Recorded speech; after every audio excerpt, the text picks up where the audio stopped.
UGC act 2026 ने general category के छात्रों में भारी अविश्वास की स्थिति पैदा कर दिया है। 13 जनवरी 2026 को लागू हुए इस कानून ने सब कुछ बदल दिया है। अब हर कॉलेज में एक इक्विटी स्क्वाड होगा जो साई की तरह कैंपस में संवेदनशील कोनों पर नजर रखेगा। इतना ही नहीं, कॉलेज को 24/7 इक्विटी हेल्पलाइन चलानी होगी। अगर कोई शिकायत आती है तो नियम बुलेट ट्रेन की रफ्तार से काम करेंगे। 24 घंटे के भीतर कमेटी की बैठक, 15 दिन में जांच रिपोर्ट और 7 दिन के अंदर एक्शन। और सबसे बड़ी बात, अब किसी भी गड़बड़ी के लिए कॉलेज या प्रिंसिपल का वाइस चांसलर सीधा जिम्मेदार होगा। वे अब पल्ला नहीं झाड़ सकते। इस कानून ने पहली बार ओबीसी को भी सुरक्षा के दायरे में स्पष्ट रूप से शामिल किया है। लेकिन इस पर बड़े सवाल उठ रहे हैं जो यूट्यूब और सोशल मीडिया पर आग की तरह फैल रहे हैं। कई छात्र संगठन और जनरल कैटेगरी के छात्र सुप्रीम कोर्ट पहुंच गए हैं। उनका तर्क है यह कानून सिर्फ SC, ST और OBC को सुरक्षा देता है, जिसमें कैंपस में एक नया असुरक्षा जैसी स्थिति पैदा हो सकता है और सामान्य वर्ग के छात्रों के पास शिकायत का कोई मजबूत तंत्र नहीं बचेगा। सबसे बड़ा डर मिसयूज का है। आलोचकों का कहना है कि नियमों में गलत या झूठी शिकायत करने वालों के लिए किसी सजा का प्रावधान नहीं है।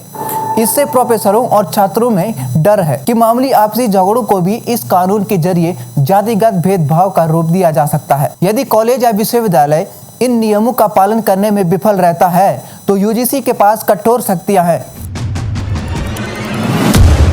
क्या वाकई यह नियम छात्रों के लिए नुकसानदेह है? आज इस वीडियो में आप जानेंगे कि भारत की उच्च शिक्षा प्रणाली इस समय ऐसे मोड़ पर खड़ी है जहां समानता के आदर्श और प्रशासनिक कठोरता के बीच एक सीधे टकराव देखने को मिल रहा है। विश्वविद्यालय अनुदान आयोग द्वारा 13 जनवरी 2026 को अधिसूचित उच्च शिक्षा संस्थानों में इक्विटी का संवर्धन नियम 2026 ने न केवल शैक्षणिक गलियारों में बल्कि भारत को सर्वोच्च अदालत और सोशल मीडिया के डिजिटल मंचों पर भी एक भीषण बहस छेड़ दी है। आगे बढ़ने से पहले आप हमें सब्सक्राइब जरूर कर लें और नोटिफिकेशन चालू करें। भारतीय परिसरों में जाति आधारित भेदभाव की जड़ें बहुत गहरी रही हैं। पिछले कुछ दशकों में रोहित वेमुला और पायल तडवी जैसे मामलों ने देश की अंतरात्मा को झकझोर कर रख दिया था। ये केवल आत्महत्याएं नहीं थी, बल्कि इन्हें कई विशेषज्ञों ने संस्थागत हत्याएं करार दिया था, जो प्रशासनिक उदासीनता और सामाजिक बहिष्कार का परिणाम थी। 2012 के पुराने नियमों को अक्सर बिना दांतों वाला शेर कहा जाता था, क्योंकि वे केवल सलाहकार प्रकृति के थे और उनमें संस्थानों पर सख्त कार्रवाई करने की शक्तियों का अभाव था।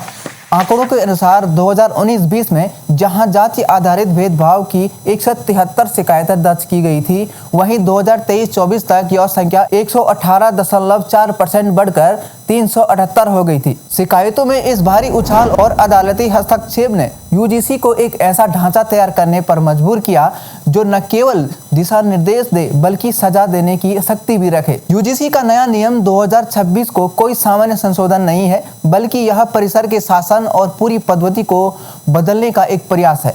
इसके तहत अब उच्च शिक्षा संस्थानों के नेतृत्व को भेदभाव रोकने के लिए सीधे तौर पर जवाबदेह बनाया गया है। प्रत्येक विश्वविद्यालय और कॉलेज को अब कुछ निकायों की स्थापना करना अनिवार्य है, जिसमें इक्विटी अपॉर्चुनिटी सेंटर परिसर में समावेशन नीतियों को लागू करने वाली मुख्य एजेंसी होगी। वह वंचित समूह के छात्रों को शैक्षणिक और वित्तीय मार्गदर्शन प्रदान करेगी और इक्विटी कमेटी यानी EOC के तहत एक 10 सदस्यीय समिति होगी जिसकी अध्यक्षता संस्थान का प्रमुख कुलपति या प्राचार्य करेगा। इसमें अनुसूचित जाति, अनुसूचित जनजाति, अन्य पिछड़ा वर्ग, महिलाओं और विकलांग व्यक्तियों का प्रतिनिधित्व अनिवार्य है। फिर इक्विटी स्क्वाड में परिसर निगरानी रखने वाली छोटी सी मोबाइल टीमें होंगी जो छात्रावासों, पुस्तकालयों और कैंटीन जैसे संवेदनशील स्थानों का दौरा करेंगी ताकि भेदभाव की घटनाओं को रोका जा सके। तथा इक्विटी एम्बेसडर्स छात्रों के बीच से चुने गए प्रतिनिधि होंगे जो भेदभाव के खिलाफ मशाल वाहक के रूप में कार्य करेंगे और शुरुआती स्तर पर ही उल्लंघन की जानकारी देंगे। नए नियमों ने न्याय की गति को एक नया पैमाना दिया है। भेदभाव की रिपोर्टिंग के लिए 24/7 हेल्पलाइन अनिवार्य की गई है। 2026 के नियमों में सबसे महत्वपूर्ण बदलाव अन्य पिछड़ा वर्ग यानी OBC को औपचारिक रूप से सुरक्षा के दायरे में लाना है। पहले के नियमों और यहां तक कि 2026 में शुरुआती मसौदे में भी OBC का स्पष्ट रूप से शामिल नहीं किया गया था, जिस पर सामाजिक कार्यकर्ताओं ने कड़ी आपत्ति जताई थी।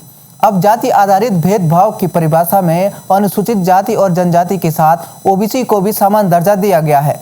यह समावेश न केवल छात्रों के लिए है बल्कि संकाय सदस्यों और गैर शिक्षण कर्मचारियों के लिए भी लागू होगा। इसका मतलब है कि अब ओबीसी वर्ग के प्रोफेसर भी अपने साथ होने वाले किसी भी पक्षपात के खिलाफ इस सख्त तंत्र का उपयोग कर सकेंगे। जहां एक तरफ इन नियमों को सामाजिक न्याय की जीत के रूप में देखा जा रहा है, वहीं सामान्य वर्ग के छात्रों और शिक्षकों के बीच भारी असंतोष और डर का माहौल है। सोशल मीडिया पर रोल बैक यूजीसी जैसे ट्रेंड इस बात का सबसे बड़ा सबूत है कि एक बड़ा वर्ग इसे काला कानून मान रहा है। सबसे बड़ी आपत्ति नियम 3C पर है, जो जाति आधारित भेदभाव को केवल SC, ST और OBC के खिलाफ होने वाले व्यवहार के रूप में परिभाषित करता है। आलोचकों का तर्क है कि यह परिभाषा त्रुटिपूर्ण धारणा पर आधारित है कि भेदभाव केवल एक दिशा में होता है। सामान्य वर्ग के छात्रों का कहना है कि वे भी अपनी जातिगत पहचान और कारणों संसाधनों में अपमान या शत्रुता का शिकार हो सकते हैं, लेकिन यह कानून उन्हें पीड़ित के रूप में स्वीकार नहीं करता। 2025 के शुरुआती मसौदे में झूठी या दुर्भावनापूर्ण शिकायतों के खिलाफ दंड का प्रावधान था, लेकिन अंतिम अधिसूचना में इस प्रावधान को हटा दिया गया है। सामान्य वर्ग के छात्रों और शिक्षकों को डर है कि इस तंत्र का उपयोग आपसी रंजिश या शैक्षणिक मूल्यांकन में दबाव बनाने के लिए हथियार के रूप में न किया जा सके। उनका तर्क है कि बिना किसी दंडात्मक सुरक्षा के निर्दोष लोगों का करियर एक निराधार आरोप से बर्बाद हो सकता है। इक्विटी समितियों में SC, ST और OBC महिलाओं और विकलांगों का प्रतिनिधित्व अनिवार्य है, लेकिन सामान्य वर्ग के लिए कोई सीट आरक्षित नहीं की गई है। विरोध करने वालों का मानना है कि इससे ऐसी समितियां बनेंगी जो पहले से ही एक पक्ष के प्रति झुकाव रख सकती है, जिससे न्याय की निष्पक्षता पर सवाल उठते हैं। इक्विटी स्क्वाड और 24 घंटे चलने वाली निगरानी को कुछ लोग शैक्षणिक स्वतंत्रता पर हमला मान रहे हैं। पूर्व कुलपतियों का कहना है कि विश्वविद्यालय पुलिस स्टेशन नहीं है और इस तरह की निरंतर निगरानी से छात्रों के बीच सहज संवाद खत्म हो जाएगा और संदेह की दीवारें खड़ी हो जाएंगी।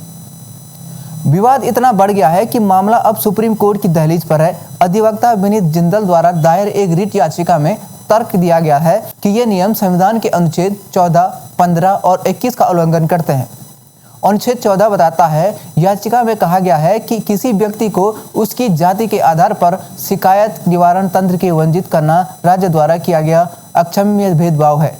अनुच्छेद 15 में है, हालांकि यह अनुच्छेद विशेष प्रावधानों की अनुमति देता है, लेकिन यह किसी भी नागरिक को पूरी तरह से सुरक्षात्मक दायरे से बाहर करने की अनुमति नहीं देता। और अनुच्छेद 21 में झूठे आरोपों से प्रतिष्ठा धूमिल होने और बिना उचित प्रक्रिया के दंड मिलने को मौलिक अधिकारों का हनन बताया गया है। दूसरी ओर केंद्र सरकार और यूजीसी ने अदालत को बताया है कि ये नियम उन संस्थागत कमियों को भरने के लिए है जो रोहित वेमुला जैसे मामलों में सामने आई थी। उनका तर्क है कि समानता केवल प्रवेश तक सीमित नहीं हो सकती, बल्कि इसे परिसर के अनुभव का हिस्सा बनाना होगा। यह समझना महत्वपूर्ण है कि ये इक्विटी नियम एक बड़े प्रशासनिक सुधार का हिस्सा है। केंद्र सरकार ने हाल ही में विकसित भारत शिक्षा अधिक्षण विधेयक को मंजूरी दी है, जो यूजीसी, AICTE और NCTE को भंग करने का एक एकल नियामक बनाने का प्रस्ताव करता है। इस नए नियम के तहत 2026 के इक्विटी नियम को और भी सख्त रूप में लागू हो सकते हैं, क्योंकि अब तकनीकी और सामान्य दोनों तरह की शिक्षा एक छतरी के नीचे होंगी। इसका उद्देश्य नियमों के ओवरलैप को कम करना और जवाबदेही को केंद्रित करना है। हालांकि इससे सामान्य वर्ग के छात्रों की चिंता और बढ़ गई है कि केंद्रीकृत सत्ता इन विवादास्पद नियमों को और अधिक कठोरता से लागू कर सके। संस्थानों के लिए नियम केवल सामाजिक नहीं है, बल्कि अस्तित्व से जुड़े हैं। यदि कोई कॉलेज या विश्वविद्यालय इन नियमों का पालन करने में विफल रहता है, तो यूजीसी के पास अत्यधिक कठोर शक्तियां हैं। जैसे संस्थान को सभी यूजीसी अनुदान और योजनाओं से बाहर किया जा सकता है, डिग्री प्रदान करने या कार्यक्रम शुरू करने की अनुमति छीनी जा सकती है, ऑनलाइन और दूरस्थ शिक्षा कार्यक्रम को निलंबित किया जा सकता है।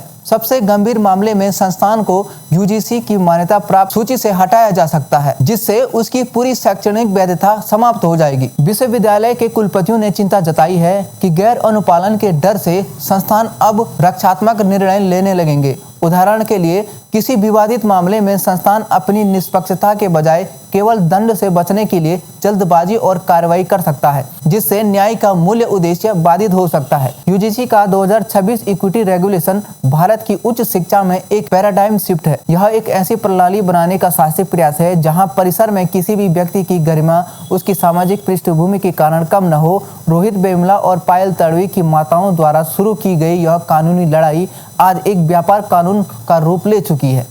लेकिन किसी भी कानून की सफलता उसकी समावेशिता और निष्पक्षता में निहित होती है।